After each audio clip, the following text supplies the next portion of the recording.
तो दोस्तों आज हम बात करने वाले केदारनाथ की। जो हम लोग की ट्रिप में जो जो जो इंसिडेंट हुए, जो जो कहानी हुई, मतलब हर एक ट्रिप में कुछ ना कुछ तो कांड होते ही है। तो मैं आपको बताने वाला हूँ आज मेरी पूरी ट्रिप की जानकारी कि हम लोग कैसे गए और कितना खर्चा आया हम लोगों का और कहाँ कहाँ हम लोगों ने स्टे किया और कैसे क्या हम लोगों ने, तो क्या क्या मेरे साथ वो चीज़ें हुई। तो वो पूरी जानकारी आपको इस वीडियो में मिलने वाली है, मतलब बहुत इंटरेस्टिंग होने वाला वीडियो। तो सबसे पहले हम लोगों ने भाई लोगों ने जोश जोश में टिकट बुक कर ली बस के 3200 रुपये के। कहाँ के? ऋषिकेश के। तो वो बुक करे थे तो करे, उसका एक भाई को करवा दिए थे, तीन तो हमने कर लिए थे बुक 9000 रुपये के। और उसके बाद एक को करवा दिया, उसको 3400 को पड़ा, हमारा 31 कुछ रुपये था। तो हमको कुछ 9400 को कुछ पड़ा था हमको। देन उसके बाद हम बस में बैठे नेक्स्ट दिन ऋषिकेश के लिए। फिर भाई लोग मस्ती करते करते हम लोग ऋषिकेश गए। तो ऋषिकेश आने से पहले, मतलब हरिद्वार आता है पहले, फिर उसके बाद ऋषिकेश आता है। अगर आप बद्रीनाथ केदारनाथ कहीं पे भी जाते हो तो आपको हरिद्वार से ऋषिकेश ही जाना पड़ता था, इसलिए हमने सोचा कि हम डायरेक्ट ऋषिकेश ही चले जाते। तो हम लोग क्या ऋषिकेश गए। देन वहाँ पे हुआ क्या कि हम लोग नेपाली फॉर्म उतरने वाली थी बस हमको। तो हमने सोचा हम अपन क्यों ना यार प्राइवेट टैक्सी कर लेते। तो हम लोगों ने टैक्सी किया। हमको लगा कि यार बस में 700-800 रुपये तो पर पर्सन लगेंगे लगेंगे। तो हम लोग चार थे, हमने सोचा कि चार है हम लोग तो ऑलरेडी 4000 रुपये 3-4 हज़ार रुपये लग जाएंगे। मतलब अपन 5-6 हज़ार रुपये टैक्सी वाले को दे देते। बात की हमने तो 6000 रुपये की एक टैक्सी मिल गई हमको। टैक्सी वाला ने बोला भैया मैं तो हरिद्वार ही हूँ, आप उतर जाओ। हमने बोला ठीक है भैया उतर जाते हैं। हम लोग उतर गए, उसकी बात मान गए। अब कहानी स्टार्ट होती है यहाँ से। अब टाइम ख़राब होना स्टार्ट होता है यहाँ से। तो भाई पता नहीं हमारा टाइम ख़राब था या वो टैक्सी वाले का था। टैक्सी वाला ने हमको बिठाया और आगे ही पेट्रोल पंप पे मिला। उसने बोला भैया 2000 रुपये का पेट्रोल डलवा दो। मैंने बोला ठीक है डलवा देते। हम कौन से कार कौन सा ये लेके भागेगा। ठीक है। थोड़ी और आगे आए नेपाली फार्म तक आए सही हम, और उसकी कार ख़राब हो गई। अब कार का जो कूलेंट था वो पूरा निकल गया। भाई का कूलेंट निकल गया। भाई बोलता भैया टाइम लगेगा टाइम लगेगा। उसने 11 बजे से लेके 3 बजा दी बकचोदी कर करके। बोले अभी करवाता हूँ, अभी ठीक करता हूँ, अभी ठीक करता हूँ। उसका ठीक ही नहीं और भैया दूसरी बुलवा दो यार। फिर उसने दूसरी टैक्सी बुलाई। दूसरी टैक्सी बुलाई उसने तो टैक्सी वाला जो आया दूसरा, टैक्सी वाले ने क्या किया, भैया दारू पीता हूँ। भैया ठीक है दारू क्या तू गांजा पी, हमको क्या करना तेरे उससे, तो बस हमको सही सलामत पहुँचा देना। मैं मेरे दोस्तों को बोला भाई तू एक काम करना, इसके पास रहना और जागता रहना, पता चले अपने ऊपर ही पहुँचा दे केदारनाथ की जगह। बोले ठीक है। तो उसने जैसे तैसे हमको ऋषिकेश से निकाला 3 बजे। तो हम करीब 10 एक बजे के समथिंग देवप्रयाग पहुंच गए थे, जहाँ पे अलकनंदा और भागीरथी का संगम होता है। और वहीं से दिन उसके बाद हम गुप्त काशी पहुँचे, फिर जाम लग गया। अब गुप्त काशी में इतना बड़ा जाम लगा कि 2 घंटे लग गए जाम से निकलते निकलते निकलते निकलते। देन उसके बाद थोड़ी आगे गए तो फिर सीतापुर जो पार्किंग आती है सोनप्रयाग के पहले, वहाँ तक आते आते फिर जाम लग गया। फिर जाम लगा तो फिर उसने बोला भैया अब मैं आगे नहीं ले जा पाऊँगा, आप लोग पैदल जाओ। तो भाई ने सीतापुर से लेके सोनप्रयाग तक पैदल चलाया, वो अलग। फिर हम सोनप्रयाग से जहाँ से टैक्सियाँ मिलती है गौरीकुंड के लिए, वहाँ तक फिर पैदल चले। ठीक है। फिर हमको थी खुजाल, मतलब खुजाल बोल रहे कुछ भी बोल लो। तो हम तो ठहरे मर्द आदमी, हमने सोचा ठीक है चलो।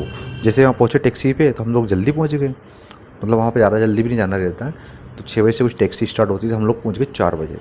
अब वहाँ पे पुलिस वाले बोलते आगे जाओ वहाँ से टैक्सी मिलेगी। हमने कि ठीक है, बोला हाँ हम तो पैदल जाएंगे। हाँ हमने बैग उठाए अपने और पैदल चल दिए वहाँ से भी। केवल 50 रुपये में टैक्सी मिलती है, लेकिन नहीं, बात 50 वाली नहीं थी, बात थी पैदल चलने की। तो पैदल चले 1 आध किलोमीटर थक गए। मैंने बोला अब टैक्सी। फिर कार आती रही दिखी, तो उनसे लटक गए। उन पर जालियाँ रहती है तो उन पर लटकते हुए थोड़ी ऊपर तक गए। फिर उसने उतार दिया, इतनी इतनी बेइज्जती करके उतारा, बोला भगो नीचे। तो भाई उसने भी उतार दिया। मैंने मेरे दोस्तों को करवा ली बेइज्जती, बोले ठीक है। अब हमने सोची, अब एक उधर से कार आ रही थी रिटर्न रिटर्न जो कार आती छोड़ के, जैसे कि सोनप्रयाग से जो कार टैक्सी लेके जाती है, जो बोलेरो और अपना वो चलता है ना तूफान, इस टाइप की वो गाड़ियाँ चलती पुराने टाइप की। तो उन्होंने इधर से लेके जाती है, उधर से रिटर्न खाली आती है। तो हमने बीच में रोका भाई तू रिटर्न यहीं से ले चल यार। बोले नहीं नहीं, मतलब 600 रुपये ले लेना, ले चलो यार। तो बोला ठीक है। तो उसने बिठाया। तो जहाँ 50 रुपये लगने वाले थे वहाँ हमने लगा दी 600 रुपये, मतलब पर हेड लगाए हमने 150-150 रुपये। आधी दूर पैदल भी चले, कुछ दूर कार में लटके भी सही, उसके बाद भी हम लोग 600 रुपये दिए कार वाले को, क्योंकि वो पूरी सवारी भरने की बारी चलाता है। हम तो थे चार, मैंने ठीक है भाई दो, चल नहीं पा रहे थे पैदल। देन जैसे तैसे हम लोग गौरीकुंड पहुँच गए। अब गौरीकुंड पहुँचे ही थे तो अब वहाँ पे गर्म कुंड है पानी का जिसमें स्नान करते हैं। तो गर्म कुंड में हम लोगों ने देखा तो भाई बहुत गंदा पानी था। हालांकि गर्म बहुत था, पता नहीं कैसे गर्म था, इतनी ठंडी थी सुबह सुबह, वो गर्म बहुत था। तो पानी जो गर्म था, उन्होंने ठीक ही स्नान कर लेते। और हाँ ठीक है, स्नान कर लें। स्नान किया वहाँ पे। देन वहाँ पे पास में एक दुकान थी, तो वहाँ पे हमने हमारा बैग रख दिए थे जिसमें ज़्यादा ज़्यादा सामान था। तो इस टाइप से हमने वहाँ पे वो रखा। अब कहानी स्टार्ट होती है गौरी कुंड से चढ़ाई के बाद। अब भाई सब अपने अपने हिसाब से ड्राई फ्रूट वगैरह पता नहीं क्या क्या लेके आए थे, तीनों चारों हम लोग ले गए थे। मैं डार्क चॉकलेट और प्रोटीन वाली वो चॉकलेट आती वो लेके गया था। एक भाई काजू बादाम का ना क्या क्या ले गया था, तो ऐसे बहुत सारी चीज़ ले गए थे। 1 घंटे ही ऊपर चढ़े बस हम, और सारा ड्राई फ्रूट ख़त्म कर दिया हमने। मतलब इतना खाया इतने खाया, 1 घंटे में इतनी एनर्जी वेस्ट हो गई बहुत ही ज़्यादा। मतलब ब्रिज तक भी नहीं पहुँचे थे, उसके पहले ही ख़त्म कर दिया हमने।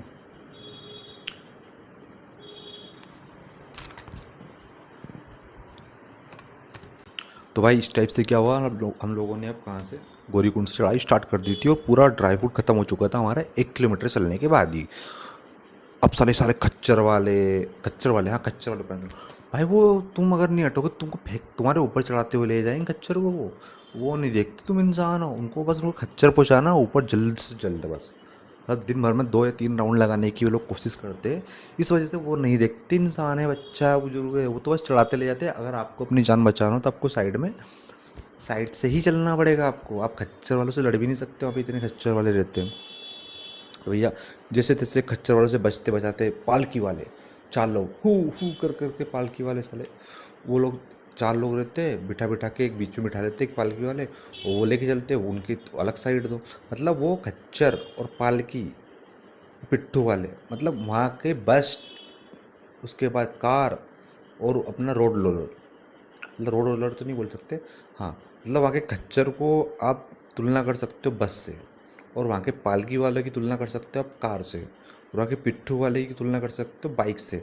और आप हो पैदल, सोचो आप, तो आपको पहले उनको साइड देना ही पड़ेगी, नहीं तो आपको सबसे पहले ऊपर ही वो ही पहुँचाएंगे। मतलब आप वहाँ पे थक के या आप हार्ट अटैक से मरोगे वो बात अलग है, लेकिन वो खच्चर वाले पहले आपको टपका देंगे। उनसे बचना बहुत ज़रूरी है। तो उनसे बचते बचाते हम लोग चढ़ रहे थे, तो हमारा 1 किलो का ड्राई फ्रूट तो ख़त्म हो चुका था। फिर थोड़ी दूर आके गए तो हमने नींबू पानी पिया। नींबू पानी पीते, नींबू पानी ऐसा लग रहा है जैसे पानी पी रहे हैं हम लोग। भाई उसमें नींबू ही नहीं, कोई उसमें नमक ज़्यादा डाल दे रहा है, कोई उसमें शक्कर डालते ही नहीं है। समझ नहीं आ रहा, नींबू पानी दे रहा है केवल पानी पानी पिला रहा है। थोड़े आगे गए तो चाय, चाय देखो 60 रुपए की। चलो ठीक है, कोई बात नहीं, पी लेते हैं। कहाँ रोज़ रोज़ पीने आ रहे हम लोग यहाँ पे। थोड़ी और ऊपर जाके चढ़े, फिर थक गए, फिर बैठते। वो सुनील शेट्टी का डायलॉग है ना, हम में बैठता था, थकता था, फिर उठता था, फिर चलता था। बस सेम ही ट्रिक अपनाना है वहाँ पे। थोड़ी देर चलो, फिर रुको, फिर कुछ खाओ, फिर थोड़ा पानी वानी पी के फिर चलो, फिर थोड़ा कुछ खाओ, फिर रुको, फिर थोड़ा चलो, फिर रुको, फिर चलो। हाँ, और खच्चर वालों से ज़रूर बच के रहना है। खच्चर वाले से नहीं उड़ जाना भैया। तो खच्चर वाले से बचते बचाते हम लोग जा रहे थे ऊपर, जाना हथेली में रख के। हमारे साथ भी एक खच्चर दोस्त था, इतना हरामी, पता नहीं क्या खा के आया था वो। समझ नहीं आ रहा था, वो खच्चर से तेज तेज चल रहा था वो। अब समझ नहीं आता है क्या ही खा के आ गया होगा ये, पता नहीं। वो इतनी तेज चल रहा था, उस खच्चर के चक्कर में हम और थक गए। जहाँ लोगों को 15-15 घंटे लग रहे थे ऊपर पहुँचने में, गौरीकुंड से केदारनाथ तक के, हमारे खच्चर ने हमको मात्र 7 घंटे में ऊपर पहुँचा दिया। वो तो उसको तो कुछ नहीं हुआ, हम तीनों की बैंड बज गई। पता नहीं वो क्या पी के आया था, पता नहीं क्या खा के आया था। भाई वो इसी स्पीड से चल रहा था, खच्चर वाले उसको देख रहे थे। मेरे को कभी लग रहा था खच्चर वाले पूछना ले इससे, भाई तू कैसे चल रहा है इतनी तेज। भाई ऐसा दोस्तों को लेके गए थे हम लोग, तो उसने जैसे तैसे हमको पहुंचा दिया ऊपर। मतलब खाते पीते रोते गाते हम लोग ऊपर पहुँचे। ऊपर पहुँचे तो मेरा दिमाग खराब हो गया। मैंने बोला, भाई हाँ, और ऊपर पहुँचने के बाद जैसे तैसे थक हार के मैं ऊपर पहुँचे हम लोग, ठीक है। अब हमारे भाई को लाइन में लग कर दर्शन करना है। मैंने एक तो मैं पहले, मतलब पिछली रात से हम लोग सैटरडे को निकले थे, तो मैं सैटरडे रात को हम इंदौर से बस में बैठे थे। वैसे ही बस में नींद नहीं है मेरे को। फिर सुबह हम उठते, फिर कार में बैठ के उतरते से, ठीक है। और कार वाले ने कब पहुँचा, सुबह 4 बजे, तो वैसे कार में मेरे को सोने नहीं दिया, ठीक है। 2 दिन हो गए सुनिए सोए। दूसरे दिन सुबह से उठ के हम 8 घंटे से चल रहे पैदल, मतलब गधों की तरह चल रहे, खच्चरों की तरह, और थका ना था। फिर हमारे भाई को बोलना है 3 बजे का अपने लाइन में लगते हैं। मैंने, भाई इसके साथ मैं नहीं जा रहा, तू मेरे एक दोस्त के पास मेरे कपड़े रखे थे, भाई तू मेरे कपड़े निकाल ले, मैं तो अलग ही रह जाता हूँ, मेरे को नहीं जाना है इसके साथ। अरे मतलब क्या इंसान है कि जानवर है। भाई 8 घंटे से चल के आ रहा नीचे से, अब बोल रहा है लाइन में लगना, वो लाइन 8-10 घंटे की लग गई तो मैं तो मर ही जाऊँगा, मैं तो अर्पित हो जाऊँगा भगवान को। बोला भाई मेरे को नहीं चलना इसके साथ, नहीं तो मेरा काम अलग कर। फिर जैसे तैसे हम लोगों ने टेंट कैंप ढूंढा, 400 रुपये का कैंप मिल गया हमको, 2-2 लोग सोए उसमें, 1 आध घंटे सोने का। फिर मेरे को थोड़ा हौसला नहीं, हाँ ठीक अब मैं खड़ा हो सकता हूँ, अब मैं खड़ा हो सकता हूँ, अब डर नहीं है मेरे को, अब तो मेरे को 5 घंटे लाइन लगवा देगा, मैं खड़ा हो जाऊँगा। मंदिर के पास गए, फ़ोटो वोटो खींचे। वहाँ देखे तो कुछ बाबा लोग वो अपना हुक्का हुक्का पानी पी रहे थे। मैंने ठीक है यार बहुत सही है। तो कुछ बाबा को देखा भाई अपनी गर्लफ्रेंडों के साथ थे, मतलब अब ये नहीं बोलूँगा गर्लफ्रेंड के साथ थे, ठीक है, कट कट कट कट, ठीक है। तो कहानी होती स्टार्ट ये, तो हम लोगों ने क्या करा फिर थोड़ा बहुत मंदिर के पास फ़ोटो वोटो खींचे और आरती देखी हमने। तो सुबह शाम को 6-7 बजे आरती स्टार्ट होती है, तो आरती में हम लोग खड़े हो गए। तो साइड में एक बिल्डिंग है मंदिर, जैसे कि सामने मंदिर के राइट हैंड साइड पे एक बिल्डिंग है, वहाँ पे उसके कॉर्नर पे एक दुकान वाला है, उससे बात करके तुम ऊपर जाके गैलरी में जाके आराम से आरती को बहुत अच्छे से देख सकते हो। अगर आपको सामने जगह ना मिले तो अगर आपको फ़ोटो वीडियो लेना तो भाई से परमिशन लेके आप जा सकते हो। तो अब हुआ क्या कि मैं तो ऊपर चला गया, मेरे दोस्त पता नहीं कहाँ कहाँ घूम रहे थे वो। तो हम लोग ने क्या किया कि फिर हाँ जैसे आरती खत्म होने वाली थी हम लोग लाइन में लग गए थे, हमारे 2 घंटे के अंदर दर्शन इजीली हो गए थे। मतलब 2 घंटे लगे थे हमको, 8 बजे लगे थे हम लोग, तो 10 बजे से पहले पहले हम लोग दर्शन कर लिए थे। तो ऐसा फिर आप भी जाते हो तो आपको दर्शन अगर करना है तो आप आरती के टाइम, मतलब आरती खत्म होने से 15-20 मिनट पहले आप पहले चले जाओ, तो आप लाइन में लगो, दर्शन इजीली हो जाएंगे। क्योंकि सब लोगों को वीडियो फ़ोटो बनाने का, मतलब मोस्टली लोगों को ये रहता है कि यार सबको वीडियो बनाने रहते हैं आरती के, किसी को फ़ोटो खींचना रहता है आरती का, किसी को अपने घर वालों को आरती दिखानी रहती है, तो लोग वहीं पे मंदिर के सामने रहते, बस उसी समय का फ़ायदा उठा के आपको लाइन में लग जाना है अगर आपको दर्शन जल्दी करना है तो। नहीं तो बहुत भीड़ रहती है भाई उस पर स्टार्टिंग, मतलब मार्च अप्रैल, मतलब अप्रैल में तो स्टार्ट हुआ था इस बार 2026 में अप्रैल में। तो मई जून में जाओगे तो बहुत भीड़ रहती है, तो आपको अगर उस भीड़ में बहुत कम समय में दर्शन करना है तो आपको कुछ नहीं करना है, आरती के बाद तुरंत लाइन में लगना है, तो आपके दर्शन बहुत जल्दी हो जाएगा। मतलब बीच आरती से दर्शन में लग जाओगे तो बहुत बेटर रहेगा खत्म होने। तो भैया इस टाइप से हम लोगों ने फिर दर्शन वर्शन किए, फिर भूख लगी हम लोगों। अब जो खाना खाने की बात थी वहाँ पे समस्या ये कि टेबल थी हम लोगों की, तो टेबल पे हम लोग बैठ गए, 2 सामने दोस्त बैठ गए, 2 हम इधर बैठ गए, 4 थे हम लोग, चारों लोग बैठ गए हम लोग।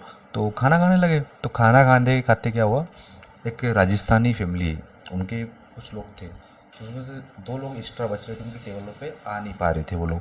तो हमने बोला ठीक है भाई हमारी इस पर बैठा, तो हम दोनों भाई ने इधर बिठा लिया। अब जो दोनों भाई सामने बैठे थे उनके पास में, तो उन दोनों ने खाना खा लिया, ठीक है। तो अब उनने क्या करा, वो दीवार थी इतनी हाइट की, मतलब कुछ रेलिंग टाइप की बनी हुई थी, उन दोनों ने क्या कहा खाना खा लिया, तो मतलब ठीक है तुम लोग निकलो बाहर, हम लोग आते हैं। तो दोनों उतर के उधर चले गए। उसको होटल वाले को लगा भाई ये लोग है ना बिना पैसे दिए जा रहे। फिर देखो कांड हुआ, अरे मतलब बड़ी मुश्किल से बचाया भैया कांड को। इस टाइम फिर सुबह मॉर्निंग हुआ, मैंने मेरे दोस्तों को बोला ठीक है भाई चलते हैं, बोला हाँ चलो। तो सुबह हम लोगों ने फिर नीचे आना स्टार्ट कर दिया। तो नीचे आते टाइम तो ज़्यादा इशू नहीं आया हमको, 4 से 5 घंटे में हम लोग नीचे आ गए थे ईजिली। देन वहाँ से फिर हमने सोचा बद्रीनाथ चलते, तो बद्रीनाथ तो फिर हम नहीं गए। तो मेरे एक दोस्त गया था बद्रीनाथ, तो हाँ उसके बाद फिर हमने कार करी 14,000 रुपये में, जो हमको केदारनाथ से, मतलब सोनप्रयाग से बद्रीनाथ ले जाती पहले, फिर बद्रीनाथ से हमको वापस ऋषिकेश छोड़ती वो कार 14,000 में, ठीक है। तो वो कार कर भी ली हमने, बैठ भी आधी दूर आगे। फिर दोस्तों का पता नहीं क्या प्लान कैंसिल हुआ, तो एक भाई वहीं पे उतर गया देवप्रयाग में, तो वो वहाँ से रुद्रप्रयाग में उतर गया वो, तो वहाँ से वो रिटर्न चला गया ऊपर। भाई जो मेन जो परेशानी आती है वो आती है वो ब्रिज, जो ब्रिज के बाद जो चढ़ाई होती है बहुत खतरनाक रहती है, और लगता है ऐसा भाई कहाँ आगे, बल्कि जैसे जैसे चढ़ जाता है व्यक्ति, हार नहीं मानना। तो ये थी कुछ कहानी। तो अब नेक्स्ट कहानी मैं नेक्स्ट वीडियो में लेके आऊँगा। वीडियो पसंद आता है लाइक ज़रूर करिएगा। एक छोटी छोटी कहानी होती है, मतलब हर ट्रिप में कुछ ना कुछ कांड हो ही जाता है, तो बस मेरा मकसद इस वीडियो के जरिए बता कि हमारे साथ जो ट्रिप में जो कांड हुए बस वो बताना था। तो हो सकता है किसी रोज़ मैं एक वीडियो के अंदर अपने दोस्तों को भी लेके आऊँ, और वीडियो में उनके द्वारा वीडियो, मतलब हमारे साथ जो ट्रिप में हुआ वो बताने की कोशिश करूँगा मैं। Thank you so much.